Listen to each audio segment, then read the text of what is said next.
What's up guys, it's Spartacus here, and I am now entering Prestige 4 here in Black Ops 6, and of course, as always, you will briefly see on screen my combat record stats and medals that I have earned thus far in multiplayer. And also, as mentioned in my last Prestige video, I'm actually already at Prestige 5 right now, and I'm just about to enter Prestige 6. In fact, I'm only 10 levels away from getting to Prestige 6. And so I'm just far behind on uploading and making these videos for you guys on each prestige that I've been entering, and that's mostly because I've had a few things going on that have really hindered me from making videos, and one of those reasons was Thanksgiving and how I traveled to see family. But as I was seeing family, I was also playing Black Ops 6 because there was a double XP weekend, and I definitely wanted to take advantage of that. Another reason why I have been slow on making these prestige videos is I guess I've been prestiging a little too quickly than I've been expecting, because I actually realized that I actually entered Prestige 3 on November 22nd, and I entered Prestige 4 on November 27th, which was the day before Thanksgiving. And I forgot that it only took me 5 days to reach Prestige 4 in this game, because I knew that I was going to be traveling to see family on Thanksgiving, and I wanted to make sure that when I was prestiging, I was at my setup and I could record myself reaching that specific prestige. And I knew that I was going to be reaching a prestige fairly soon, and so I wanted to grind a lot of Black Ops 6 before I left to go see family and record myself prestiging.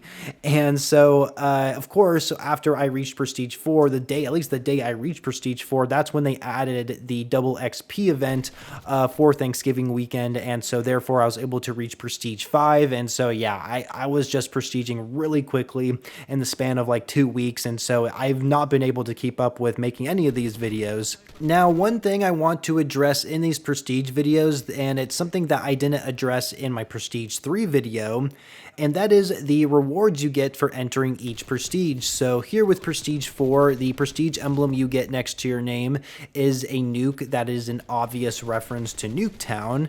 And personally, I am not a big fan of this emblem, and I just think it just seems like an easy cop-out to have a prestige emblem based on the map Nuketown. And I understand that each prestige and all the rewards you get with each prestige are supposed to pay homage to the Black Ops universe. I get the kind of reoccurring theme that they're going with here, but personally, I'm just not a fan of the Prestige 4 emblem. I don't know why.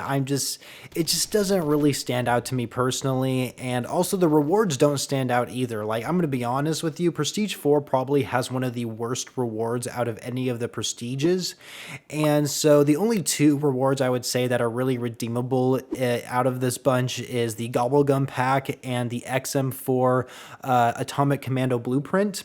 And I actually do really like this blueprint. I think it looks really good, but that's really it. You don't even get an operator skin for entering Prestige 4, which really sucks. And so I feel like it should almost be a standard. If they're going to have this kind of format for Black Ops 6 on the classic Prestige, I feel like you should have an operator skin and a weapon blueprint for each prestige.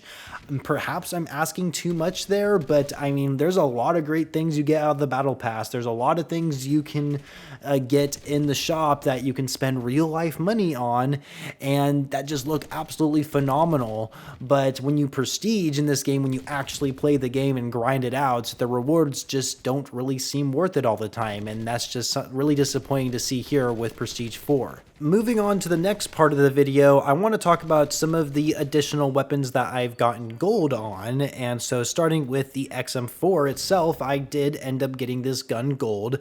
To be fair though, I did use the XM4 at the start of every prestige, and that's only because I was level 1 and didn't have anything else unlocked. And so it wasn't a gun that I really primarily focused on. It was just kind of there to use at first to level up and then start using other things that I wanted to focus on. And so I finally got all all the camo challenges done for multiplayer on the XM4. And then also I got the Sarkov gold in multiplayer. I did mention in my Prestige 3 video that I was using the Sarkov in multiplayer at first, but then I decided to use it in zombies and ended up getting it Mystic gold.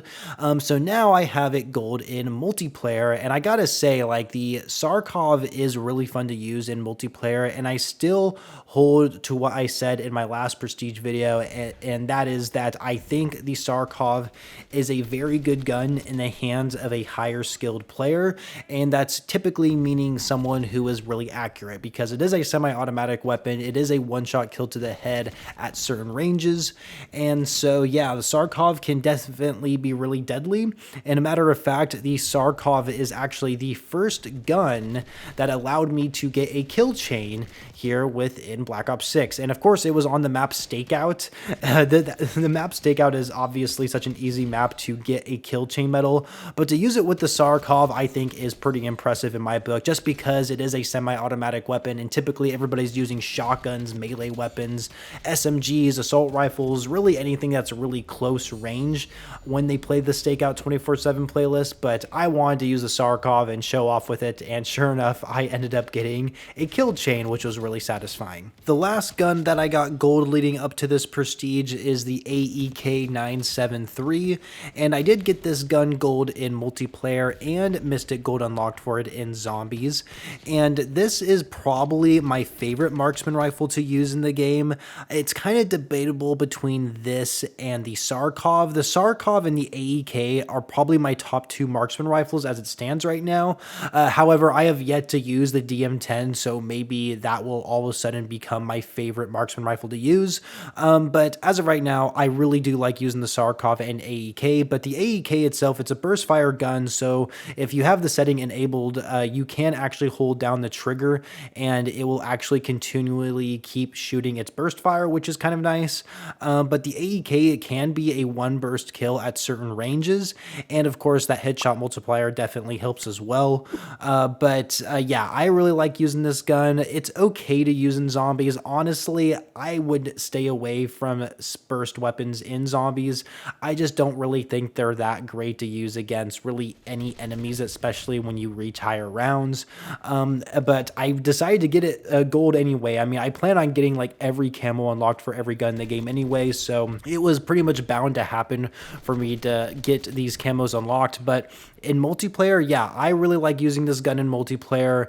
I pretty much found a lot of success with it. I don't really recommend using an optic that's like probably further than 2 times on this thing.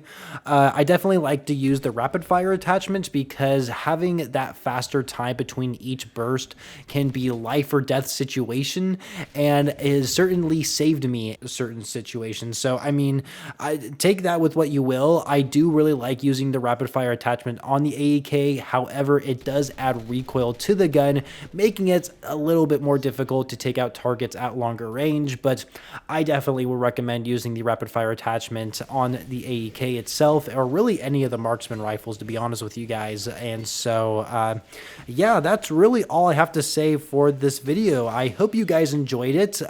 Please comment down below. Let me know what prestige you guys are at, what weapons you currently have mastery camos unlocked for, and yeah, what is your stats too, if you're willing to share them. Like, is it better than mine? Is it worse than mine? Because honestly, I'm not a fan of my stats and any of these prestiges. They're pretty much all at the same level at like 1.3 to 1.4 in terms of KD.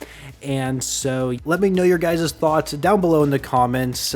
Please like the video if you did enjoy it, and of course subscribe to the channel if you guys are brand new and want to stay up to date with more Call of Duty videos. And with that said, I shall catch you guys later.